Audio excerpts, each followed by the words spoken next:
आप सभी का श्री कन्नी एकेडमी के डिजिटल प्लेटफॉर्म पे स्वागत है। मैं प्रताप सिंह, आपका हिस्ट्री का एजुकेटर, एक बार फिर आपके बीच हाजिर हूँ।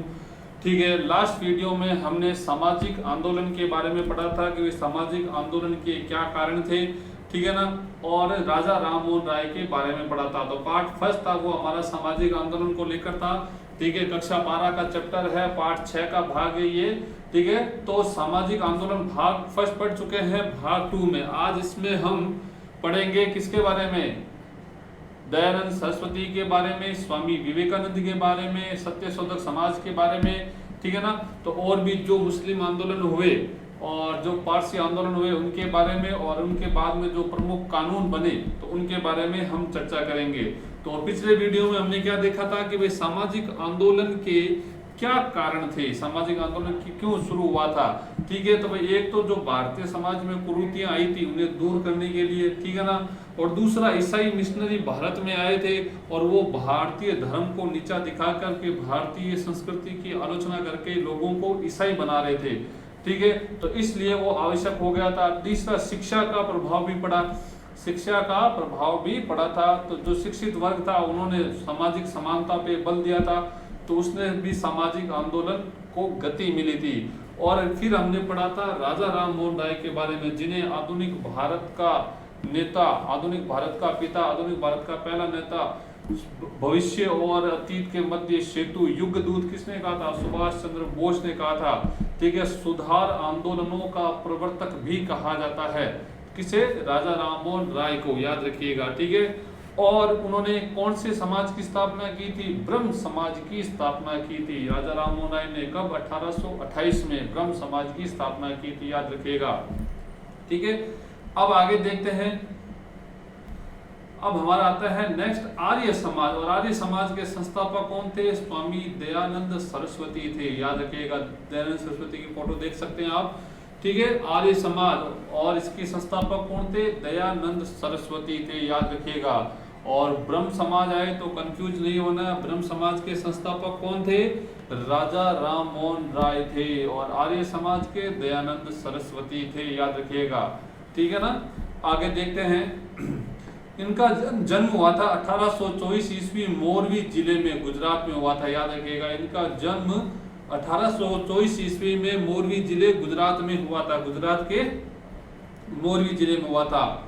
और इनके बचपन का नाम क्या था, मूल शंकर था। ये प्रश्न पूछा जाता है आपके, स्वामी दयानंद सरस्वती के बचपन का नाम क्या था, मूल शंकर था। और इनके गुरु थे पूर्णानंद ने इन्हें दयानंद सरस्वती नाम दिया था, इनके गुरु पूर्णानंद ने इन्हें दयानंद सरस्वती नाम दिया था। और इन्होंने गुरु बिरजानंद से वेदों की शिक्षा प्राप्त की थी, याद रखिएगा। गुरु बिरजानंद ने इन्हें वेदों की शिक्षा दी थी।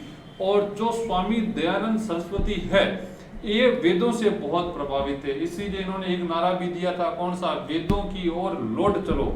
और ये कहते थे कि जो ज्ञान का मूल स्रोत है वो क्या है, वेद ही है। कौन कहता था, स्वामी दयानंद सरस्वती कहते थे, याद रखिएगा। ठीक है, आगे देखते हैं। इन्होंने पुस्तकें कौन कौन सी है, इनकी प्रमुख पुस्तकें देखिए। इन्होंने कई पुस्तकों की रचना की थी, जिसमें से 3 प्रमुख है। एक तो है सत्यार्थ प्रकाश, ये सर्वाधिक मोस्ट बुक है, आपके किताब में भी यही नाम लिखा हुआ है, सत्यार्थ प्रकाश। ये किसकी बुक है, स्वामी दयानंद सरस्वती की। फिर आता है आपके अद्वैत मत का खंडन, अद्वैत मत का खंडन और पाखंड खंडन, ये 3 पुस्तकें किसकी है, दयानंद सरस्वती की है, याद रखिएगा। ठीक है, फिर आगे देखिए कि केशव चंद्र सेन के परामर्श पर इन्होंने अपने विचारों को संस्कृत के स्थान पर हिंदी में व्यक्त करना प्रारंभ किया था।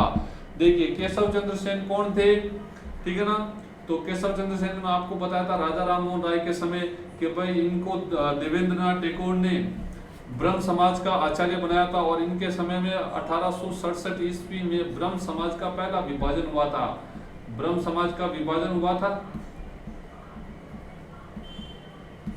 ठीक है, तो 2 भागों में बट गया था ब्रह्म समाज आपके, एक था आदि ब्रह्म समाज, एक क्या था, आदि ब्रह्म समाज,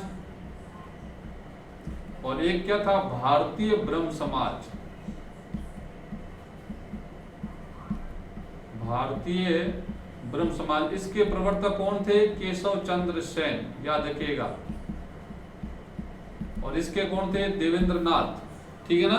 कौन थे? देवेंद्र नाथ थे, याद रखिएगा। फिर आगे चल के भारतीय ब्रह्म समाज में भी विभाजन हो जाता है। क्यों? क्योंकि आचार्य केशव चंद्र सेन बाल विवाह के विरोधी थे, लेकिन इन्होंने स्वयं अपनी पुत्री का विवाह कर दिया था बचपन में ही कूच बिहार के राजा के साथ में। इसलिए आगे चल के ब्रह्म समाज में भी विभाजन हो जाता है। एक आता है भारतीय ब्रह्म समाज और एक होता है साधारण ब्रह्म समाज, याद रखिएगा, ठीक है। तो केशव चंद्र सेन, ठीक है, ये बाल विवाह के विरोधी थे, लेकिन इन्होंने अपनी पुत्री का ही विवाह बाल उम्र में कर दिया था, ठीक है। और ये ब्रह्म समाज से जुड़े हुए थे। और इन्हीं के कहने पर दयानंद सरस्वती ने अपने जो विचार है, अपने जो भाषण है, वो किसके स्थान पर? संस्कृत की जगह हिंदी पर देने प्रारंभ कर दिए थे। और स्वामी दयानंद सरस्वती ने 1875 ईस्वी में बंबई में आर्य समाज की स्थापना की थी, याद रखिएगा। कब? 1875 ईस्वी बंबई में। बाद में आगे चल के लाहौर में इसका मुख्यालय बनाया गया था। पहले बंबई में था, लेकिन बाद में कहाँ पे? लाहौर में इसका मुख्यालय बनाया गया था। तो स्वामी दयानंद सरस्वती की पुस्तकें कौन कौन सी है? सत्यार्थ प्रकाश, अद्वैत मत का खंडन और पाखंड खंडन। और किसके कहने पर इन्होंने संस्कृत के स्थान पर हिंदी में भाषण देना प्रारंभ किया? तो आचार्य केशव चंद्र सेन के कहने पर। और केशव चंद्र सेन कौन थे? कि भाई वो पहले ब्रह्म समाज से जुड़े हुए थे और बाद में ब्रह्म समाज दो भागों में बट गया। आदि ब्रह्म समाज जिसके देवेंद्र नाथ टैगोर थे, और भारतीय ब्रह्म समाज ये केशव चंद्र सेन थे जिसके प्रवर्तक। और ये बाल विवाह के विरोधी थे, लेकिन इन्होंने अपनी पुत्री का विवाह बाल उम्र में कर दिया था।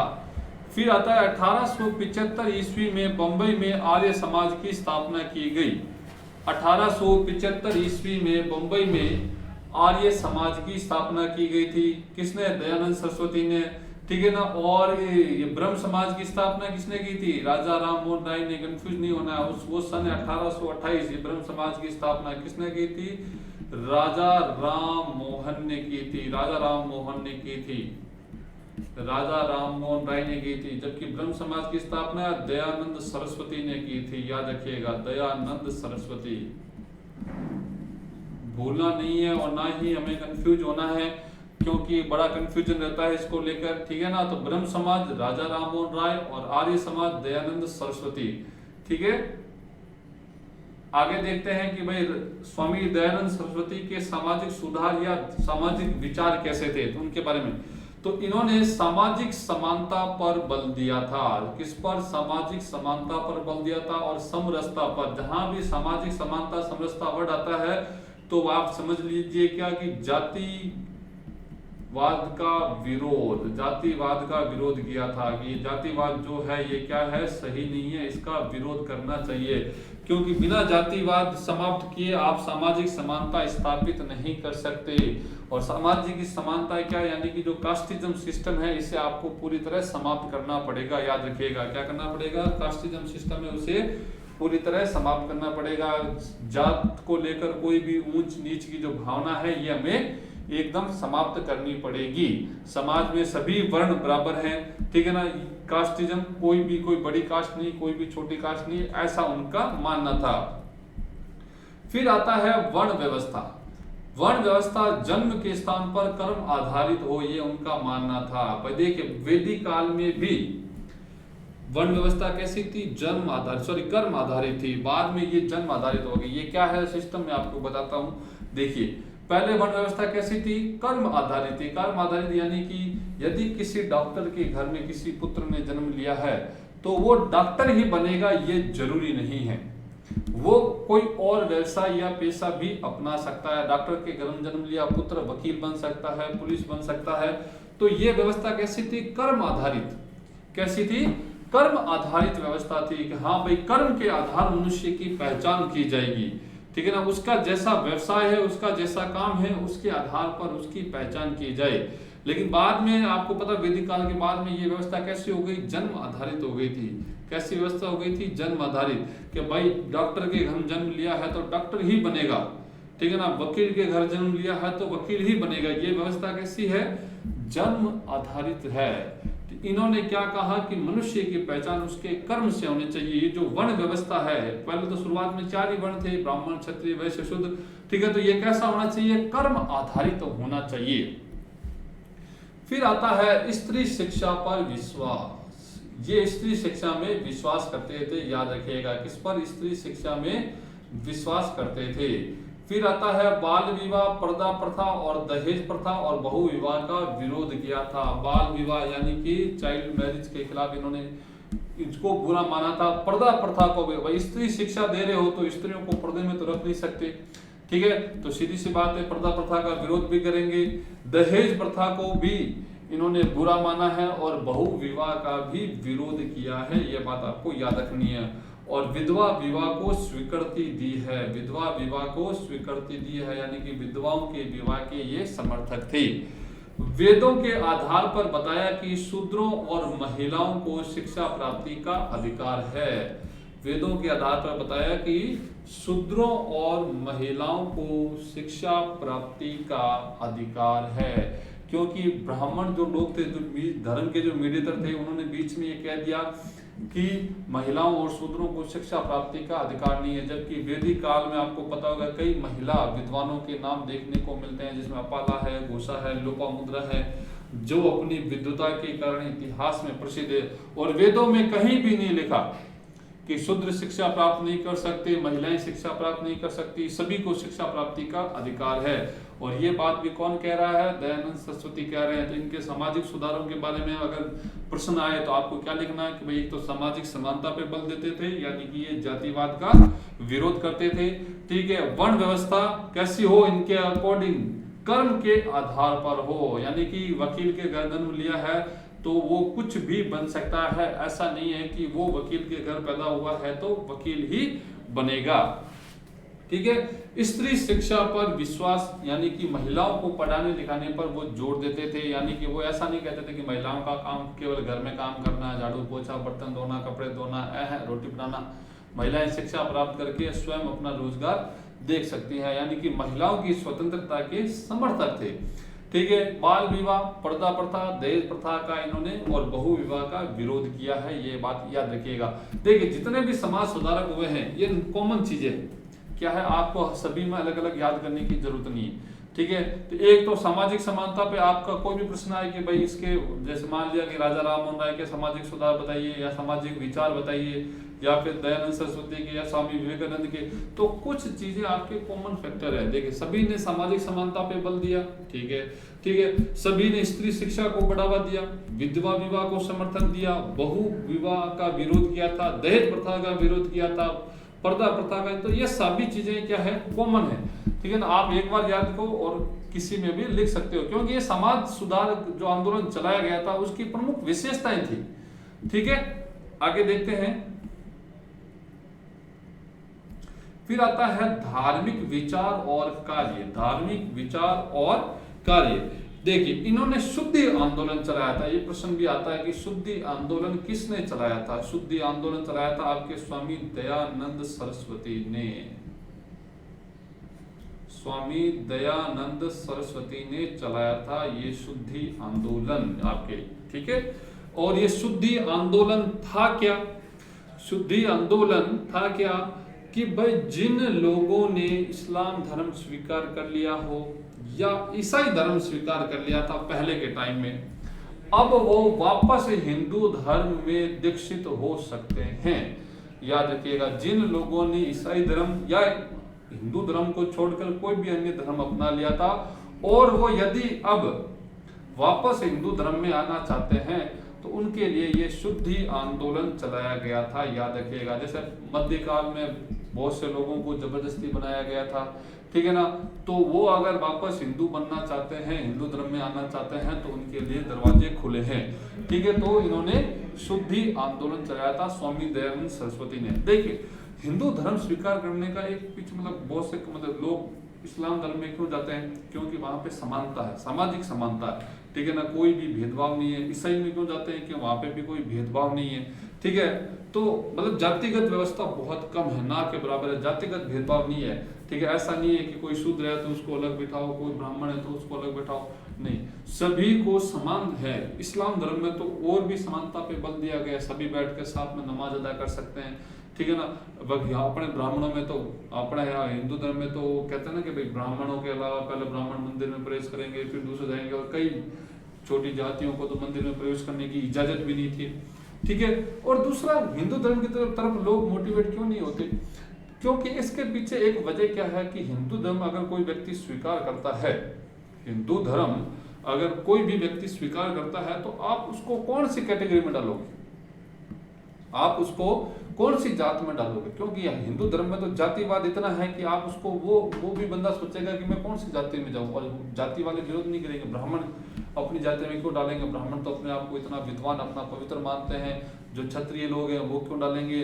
जो दूसरे जो जातियों के लोग हैं वो भी क्यों डालेंगे? तो ये एक बहुत ही बड़ा प्रश्न आता है। हिंदू धर्म अगर कोई व्यक्ति स्वीकार करता है तो उसे किस कैटेगरी में डाला जाएगा, ठीक है। तो इसका आप याद रखिएगा, कुछ चीजें ऐसी होती है जो हमारे चिंतन लायक होती है, तो ऐसी चीजों को बैठ के जरूर सोचा करो और इन्हें दूर करने का प्रयास करा करो, ठीक है।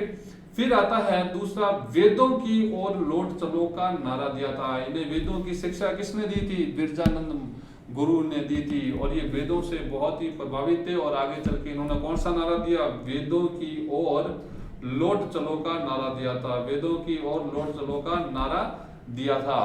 इन्होंने अवतारवाद और धार्मिक यात्रा का विरोध किया था। इन्होंने अवतारवाद और धार्मिक यात्रा का विरोध किया था, याद रखिएगा। ये अवतारवाद को नहीं मानते थे। हिंदू धर्म में जैसे अवतारवाद को काफी माना जाता है, जैसे विष्णु जी के 10 अवतार होने हैं, ठीक है भाई, 9 हो गए, 10वां अवतार होना है। विष्णु जी ने पहले नरसिम्हा का अवतार लिया, फिर बाद में भगवान राम के रूप में आए, भगवान कृष्ण के रूप में आए। तो ये भगवान क्या लेते हैं? अवतार लेके धरती पर आते हैं। लेकिन स्वामी दयानंद सरस्वती इन चीजों को नहीं मानते थे कि भाई अवतारवाद जैसी कोई भी धारणा नहीं है। और ये धार्मिक यात्रा, जैसे तीर्थ यात्रा, अगर तीर्थ करने से भाई पुण्य मिलता है, ये इस चीज को भी ज्यादा महत्व नहीं देते थे। धार्मिक यात्राओं का भी इन्होंने क्या किया है?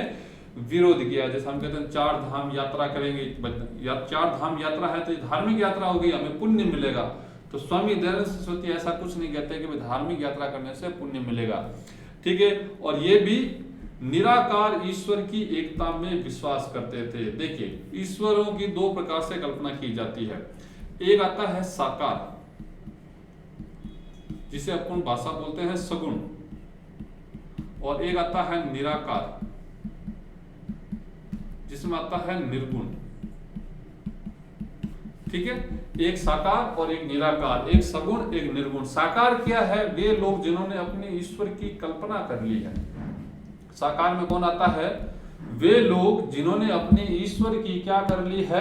कल्पना कर ली है कि हमारा ईश्वर ऐसा दिखता है। मन ही मन उन्होंने कल्पना कर ली। फॉर एग्जाम्पल, जैसे हिंदू धर्म में लोगों ने कल्पना करके भगवान श्री कृष्ण का चित्र बना लिया, भगवान राम का चित्र बना लिया। भगवान राम कैसे हैं? राम दरबार है, पास में माता सीता खड़ी है, पास में भाई है, आगे हनुमान जी खड़े हैं, ठीक है। तो ये इन्होंने चित्र करके अपने भगवान को साकार रूप दे लिया है। क्या कर लिया है? साकार रूप दे लिया है। सगुण है भाई, जो दिखाई देगा उसी के तो गुण पता लगेंगे। क्या है? सगुण है। जिसके बारे में हम कुछ जानते नहीं तो उसके गुणों अवगुणों के बारे में हमें कैसा पता लगेगा, ठीक है। तो भगवान है तो उनमें क्या होंगे? अच्छे गुण ही होंगे, सगुण है, ठीक है।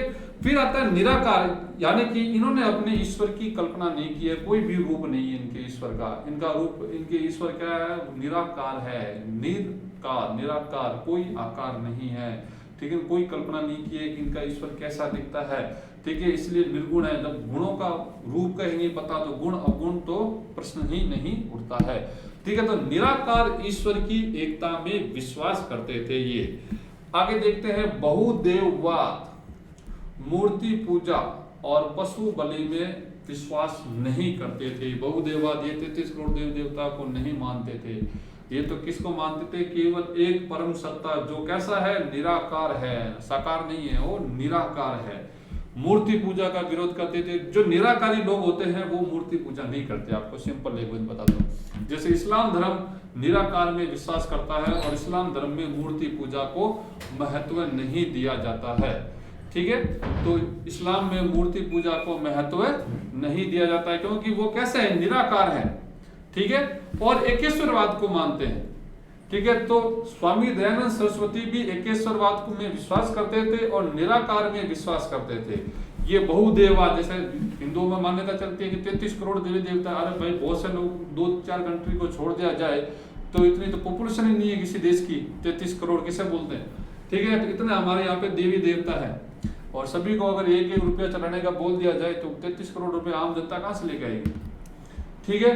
और पशु बलि में विश्वास नहीं करते थे, यानी कि बेजुबान जानवरों की बलि देने में स्वामी दयानंद सरस्वती ने कोई भी दिलचस्पी नहीं दिखाई है, वो इसको सिरे से क्या करते हैं, खारिज करते हैं, ठीक है। फिर आता है कर्म कांडों और अंधविश्वासों का विरोध। ये भी सामाजिक आंदोलन की एक बहुत बड़ी विशेषता है कि इन्होंने कर्म कांड और अंधविश्वासों का क्या किया है, विरोध किया है। मैंने पहले भी कहा था कि विश्वास होना चाहिए, क्या होना चाहिए, विश्वास होना चाहिए, अंधविश्वास नहीं होना चाहिए किसी भी चीज में, तर्क हमेशा रहना चाहिए और जहां पे तर्क रहता है वहां पे अंधविश्वास नहीं होता है, याद रखिएगा, ठीक है। आगे देखते हैं। फिर आता है इनके राजनीतिक विचार कैसे थे, इनके राजनीतिक, भाई राजनीति के संदर्भ में इनके क्या विचार थे।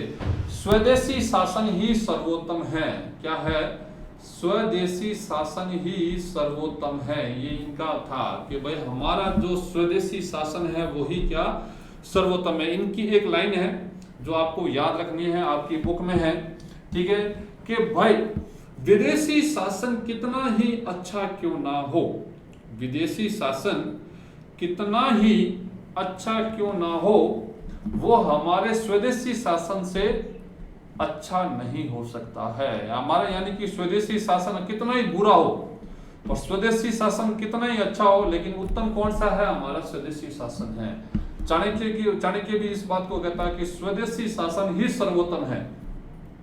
चाणक्य आपको पता होगा, चंद्रगुप्त मौर्य को राजा बनाया, ठीक है, उसका भी विचार यह था कि स्वदेशी शासन ही सर्वोत्तम शासन होता है, ठीक है। स्वराज्य शब्द का सबसे पहले प्रयोग इन्होंने ही किया था, याद रखिएगा, स्वराज्य शब्द का प्रयोग सबसे पहले इन्होंने ही किया था, स्वामी दयानंद सरस्वती ने। स्वराज्य शब्द की अवधारणा किसने दी थी, स्वामी दयानंद सरस्वती ने दी थी, याद रखिएगा। बाद में आगे चल के बाल गंगाधर तिलक ने कहा था कि स्वराज्य मेरा जन्मसिद्ध अधिकार है और मैं इसे लेकर रहूंगा। ये कथन किसका है, बाल गंगाधर तिलक का, स्वराज्य मेरा जन्मसिद्ध अधिकार है और मैं इसे लेकर रहूंगा, बाल गंगाधर तिलक। और केवल स्वराज्य शब्द का प्रयोग सबसे पहले किसने किया, तो स्वामी दयानंद सरस्वती ने किया था। और इनके बचपन का नाम क्या था, मूल शंकर नाम था, याद रखिएगा। 1875 इन्होंने ब्रह्म समाज की स्थापना की थी, आर्य समाज की स्थापना की थी। 1875 ईस्वी में इन्होंने आर्य समाज की स्थापना की थी और ब्रह्म समाज की स्थापना 1828 में राजा राममोहन राय ने की थी। अब इन्होंने 4 स्व की अवधारणा दी थी कि भाई 4 स्व है, आपको वो याद रखने हैं। स्वदेशी यानी कि स्वदेशी राज्य पे जोर दिया था, ठीक है। स्वदेशी यानी कि अपने ही देश में बने चीजों को महत्व दिया था कि भाई विदेशी चीजों को हमको नहीं खरीदना है, स्वदेशी चीजों पर ही हमें ध्यान देना है। स्वराज्य यानी कि हमारा राज्य ही सर्वोत्तम है। स्वभाषा, याद रखिएगा, ये हिंदी को विशेष महत्व देते थे और ये पहले व्यक्ति थे जिन्होंने हिंदी को राष्ट्रभाषा के रूप में स्वीकार करने की बात कही थी। और स्वाभिमान, स्वाभिमान कभी नहीं मरना चाहिए, स्वाभिमान हमारे अंदर सदैव जीवित रहना चाहिए, ठीक है। और दूसरों की गुलामी करके हम अपने अंदर स्वाभिमान को नहीं पाल सकते, तो इसलिए क्या कहते थे कि विदेशियों को हटाओ, भले उनका शासन कितना ही अच्छा हो, ठीक है, हमारे देश में हमारा स्वराज्य ही सर्वोत्तम है और जब स्वराज्य होता है तो ही स्वाभिमान होता है, ठीक है। आगे आता है कि हिंदी को राष्ट्रभाषा के रूप में स्वीकार करने की बात कही थी इन्होंने सर्वप्रथम। तो स्वराज्य शब्द का सर्वप्रथम प्रयोग किया था। एक बात आपको ये याद रखनी है, वेदों की ओर लौट चलो का नारा दिया था। इनकी पुस्तक है सत्यार्थ प्रकाश, ठीक है। हिंदी को राष्ट्रभाषा के रूप में स्वीकार करने की बात कही थी इन्होंने, ठीक है। और विदेशी शासन कितना ही अच्छा हो वो स्वदेशी से अच्छा नहीं हो सकता, ये किसने कहा है, दयानंद सरस्वती ने ही कहा है, याद रखिएगा। अब आता है आगे हमारे स्वामी विवेकानंद, समाज सुधारक, एक महत्वपूर्ण, स्वामी दयानंद सरस्वती के बाद में और राजा राममोहन राय के बाद में इनका भी एक महत्वपूर्ण रोल रहा है सामाजिक आंदोलन में। ठीक है, स्वामी विवेकानंद। ठीक है, जब ये अपने समय में थे तो शायद ऐसा कोई प्रश्न नहीं था जिनका इनके पास जवाब नहीं था। ये इतने विद्वान व्यक्ति थे, इनके पास हर प्रश्न का जवाब था स्वामी विवेकानंद के पास में।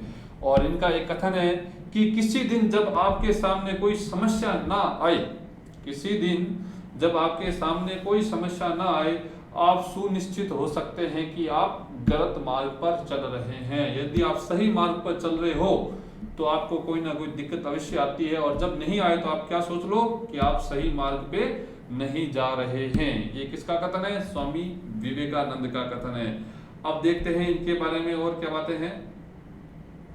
पहला, इनके बचपन का नाम पूछा जाता है कि बचपन का नाम क्या है? नरेंद्र नाथ दत्त है इनके बचपन का नाम। बचपन का नाम क्या है?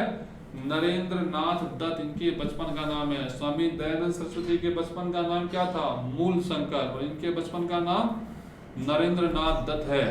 खेतड़ी के महाराजा अजीत सिंह ने इन्हें विवेकानंद नाम दिया था, याद रखिएगा। खेतड़ी के महाराजा अजीत सिंह ने इन्हें विवेकानंद नाम दिया था।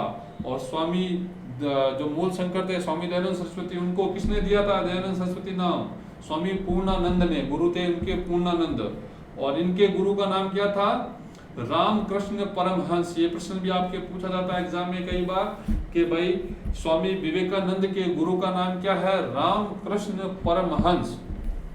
ठीक है, फिर 1893 ईस्वी में शिकागो में विश्व धर्म सम्मेलन में भाग लिया था। क्या लिया था इन्होंने? 1893 ईस्वी में शिकागो में विश्व धर्म सम्मेलन में भाग लिया था। और यहाँ जाने के लिए खेतड़ी के महाराजा ने इनकी सहायता की थी। जो खेतड़ी के महाराजा अजीत सिंह, इन्होंने इनकी सहायता की थी। ठीक है, और इन्हीं के कहने पर इन्होंने नाम भी बदला था, याद रखिएगा, स्वामी विवेकानंद ने। ठीक है, और स्वामी विवेकानंद ने वहां पर ऐसा भाषण दिया कि सारी दुनिया उनकी मुरीद हो गई, यानी कि उनकी शिष्य बन गई। ऐसा भाषण दिया था। उन्होंने कहा था कि जिस प्रकार सारी जल की धाराएं, यानी कि नदियां, जल की जितनी भी धाराएं हैं, जिस प्रकार अपना सारा जल कहाँ की ले जाती है? समुद्र की ओर ले जाती है। नदियों का बहाव किस तरफ रहता है? हमेशा नदी कोई भी हो, नदी का बहाव किस तरफ रहेगा? हमेशा समुद्र की तरफ रहेगा। रहेगा या नहीं रहेगा? नदी का बहाव हमेशा किस तरफ रहेगा? समुद्र की तरफ रहेगा। जिस प्रकार जल की सारी धाराएं अपना जल समुद्र में उड़ेल देती है, ठीक है, जल समुद्र की तरफ जाता है, उसी प्रकार विश्व में जितने भी धर्म है, विश्व में जितने भी धर्म है, वो मनुष्य को किस ओर लेके जाते हैं? परम पिता की तरफ लेके जाते हैं, परम सत्य की ओर लेके जाते हैं। उन्होंने यानी कि किसी भी धर्म की बुराई नहीं की, और यही कहा कि दुनिया में जितने भी धर्म हैं सभी किस ओर जाते हैं? परमात्मा की ओर जाते हैं। परमात्मा एक ही है सबका। ये नीचे दो धर्म बना रखे हैं, ये सब अलग अलग है, लेकिन ऊपर परम पिता क्या है? एक ही है। अमेरिका का एक अखबार है न्यूयॉर्क हेराल्ड, उन्होंने लिखा था स्वामी विवेकानंद के बारे में कि शिकागो धर्म सम्मेलन में विवेकानंद ही सर्वश्रेष्ठ व्यक्ति हैं। न्यूयॉर्क हेराल्ड में ये लिखा गया था, अमेरिका का समाचार पत्र है, स्वामी विवेकानंद के बारे में कि शिकागो धर्म सम्मेलन में विवेकानंद ही सर्वश्रेष्ठ व्यक्ति हैं। और आगे और भी बात लिखी गई थी इसमें कि जहां जिस देश में, भारत देश में, यानी कि जिस देश में स्वामी विवेकानंद जैसे लोग रहते हैं, भाई भारत देश में रहते हैं, जिस देश में स्वामी विवेकानंद जैसे लोग रहते हैं, वहां धर्म प्रचार के लिए, वहां पर धर्म प्रचार के लिए ईसाई मिशनरियों को भेजना हमारी सबसे बड़ी मूर्खता है। ये अमेरिका के समाचार पत्रों में छपा था कि शिकागो विश्व धर्म सम्मेलन में विवेकानंद ही सर्वश्रेष्ठ व्यक्ति हैं। ठीक है, और जिस देश में स्वामी विवेकानंद जैसे लोग रहते हैं, वहां पे धर्म प्रचारक भेजना हमारी सबसे बड़ी क्या है? मूर्खता है। फिर आता है 1896 ईस्वी में इन्होंने न्यूयॉर्क में वेदांत सोसाइटी की स्थापना की थी। 1896 ईस्वी में इन्होंने न्यूयॉर्क में वेदांत सोसाइटी की स्थापना की थी।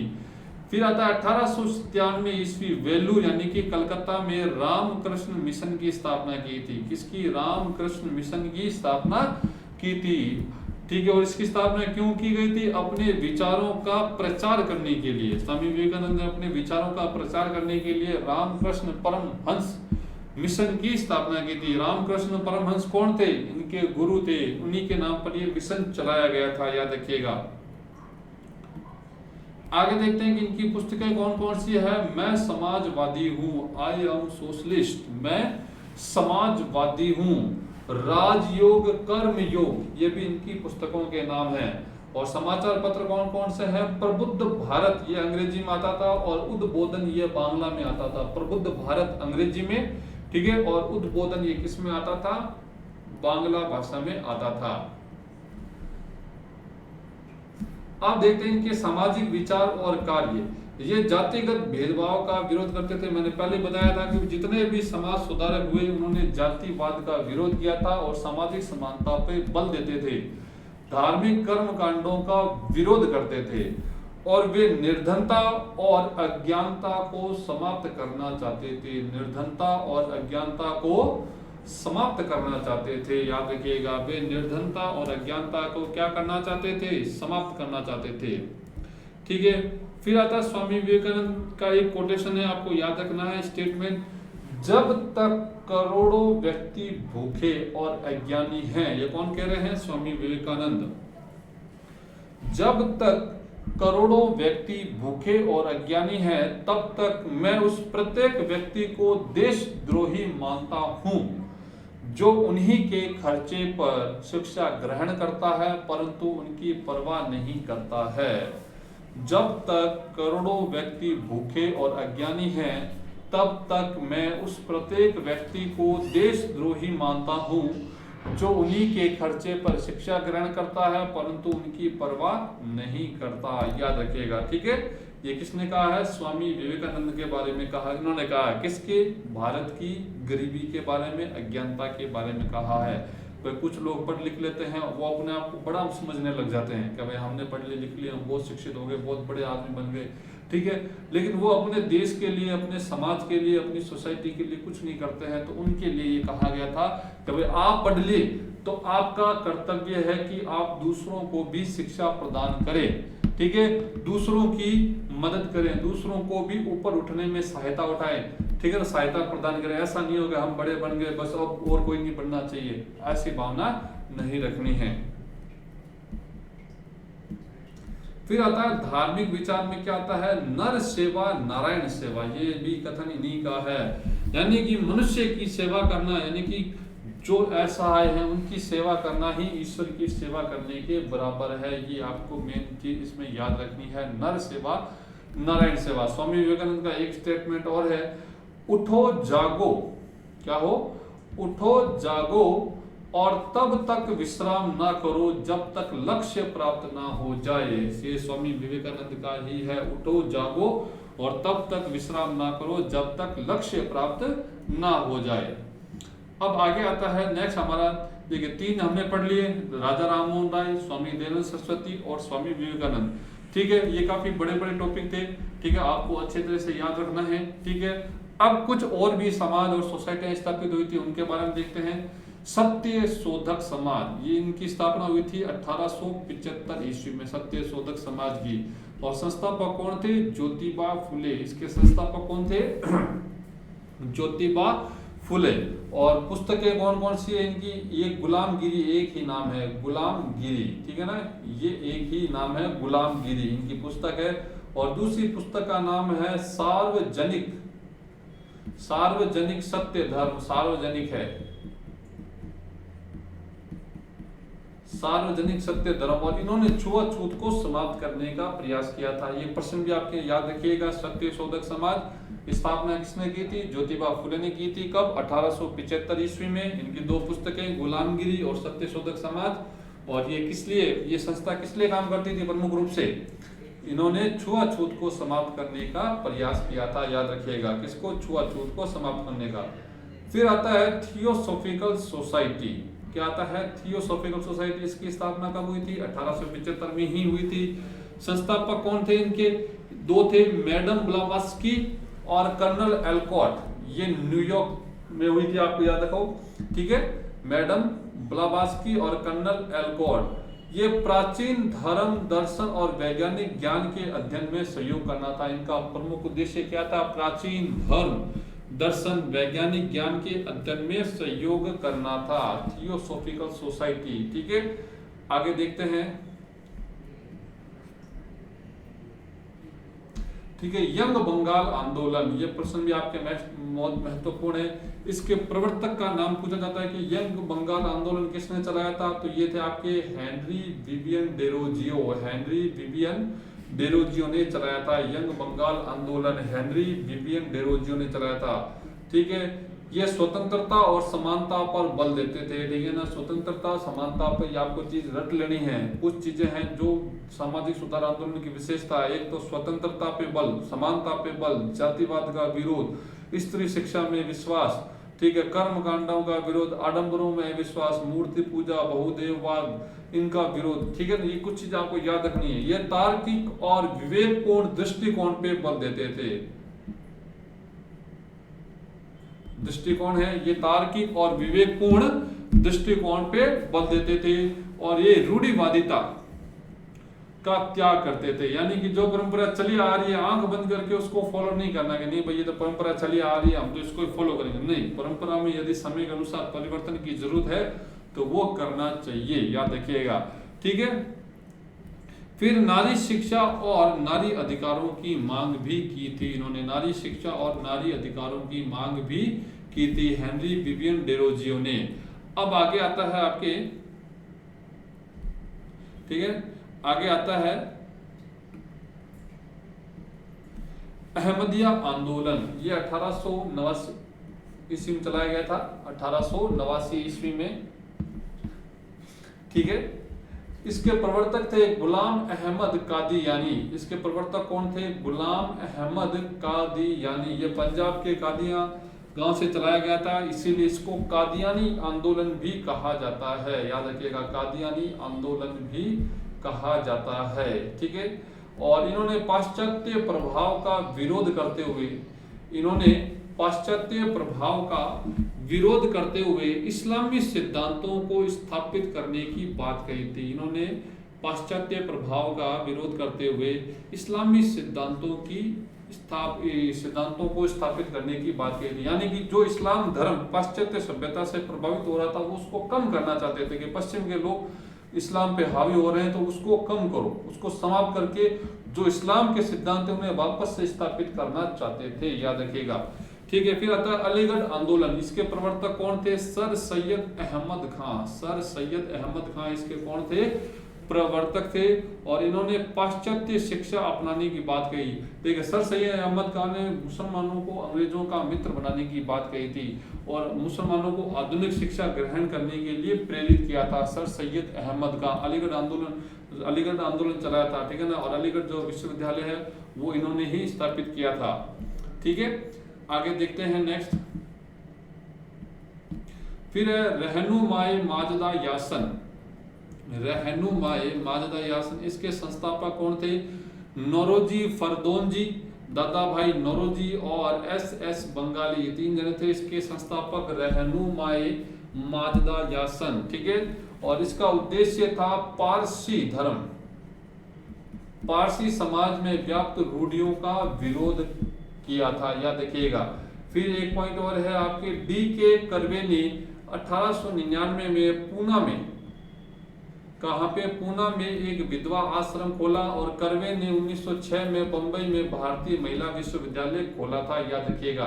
ठीक है, तो रहनुमाई माजदा यासन, नौरोजी फरदोनजी, दादा भाई नौरोजी और एस बंगाली। उद्देश्य क्या था? पारसी समाज में व्याप्त रूढ़ियों को यानी कि कुरीतियों को समाप्त करना था। आगे देखते हैं। अब देखिए कि इतने लोगों ने इतना काम किया, समाज सुधार को लेकर इतने काम किए, तो ब्रिटिश सरकार पर भी इसका कुछ असर पड़ेगा। तो ब्रिटिश सरकार ने भी बहुत सी सामाजिक कुरीतियों को समाप्त करने के लिए समय समय पर कानून बनाए थे। ठीक है, और वो कानून कौन कौन थे वो अपन देखते हैं। ठीक है, प्रमुख रूप से कौन कौन से कानून बने थे और कौन सी प्रथा के खिलाफ बने थे। ठीक है, पहला तो 1829 ईस्वी में सती प्रथा को समाप्त किया था। किसने किया था? आपके लॉर्ड विलियम बेंटिक ने किया था। किसने किया था? लॉर्ड विलियम बेंटिक ने समाप्त किया था। और इस एक्ट को पारित कराने में किसकी भूमिका थी? राजा राम मोहन राय। राजा राम मोहन राय की भूमिका थी। और पारित किसने किया था? लॉर्ड विलियम बेंटिक ने। फिर आता है आपके विधवा पुनर्विवाह अधिनियम। ये पारित किया था आपके लॉर्ड कैनिंग ने।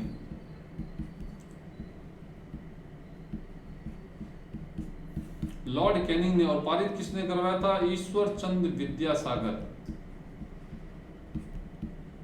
ईश्वर चंद्र विद्यासागर ने करवाया था, याद रखिएगा, ईश्वर चंद्र विद्यासागर ने पारित करवाया था।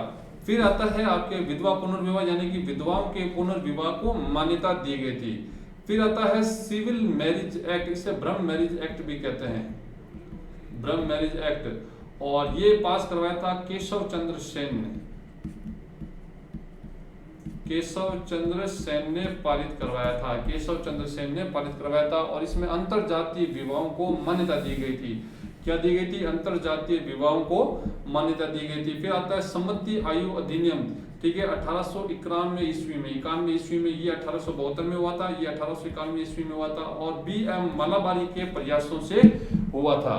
फिर आता है 1930 ईस्वी शारदा एक्ट, हरविलास शारदा ने पारित करवाया था, ठीक है ना। और इसमें लड़कियों की शादी की आयु 14 वर्ष, लड़की की शादी की आयु 14 वर्ष और लड़के की शादी की आयु 18 वर्ष निश्चित की गई थी, याद रखिएगा। तो ये प्रमुख कानून थे जो ब्रिटिश सरकार ने बनाए थे भारतीय समाज में व्याप्त कुरीतियों को समाप्त करने के लिए। किन की प्रेरणा से? जो समाज सुधारक हुए, जिनके बारे में हमने पढ़ा, राजा राम मोहन राय हो, चाहे वो स्वामी दयानंद सरस्वती हो, स्वामी विवेकानंद हो, दादा भाई नौरोजी हो, ज्योतिबा फुले हो, ठीक है, ईश्वर चंद्र विद्यासागर हो या आचार्य केशव चंद्र सेन हो। तो इनके प्रयासों से ये कानून बने और इन कुरीतियों पर कानूनी प्रतिबंध लगाया गया। तो 1829 में सती प्रथा पर, 1856 ईस्वी में विधवा पुनर्विवाह को मान्यता दी गई, 1872 ईस्वी सिविल मैरिज एक्ट, 1891 में सम्मति आयु अधिनियम और 1930 शारदा एक्ट पारित हुआ था, याद रखिएगा, ठीक है। तो ये जो हमारा सामाजिक सुधार आंदोलन का जो टॉपिक था वो पूरा होता है। उम्मीद करता हूँ आपको समझ में आया होगा। अपन फिर मिलेंगे एक नए वीडियो में नए टॉपिक के साथ। तब तक के लिए बहुत बहुत धन्यवाद।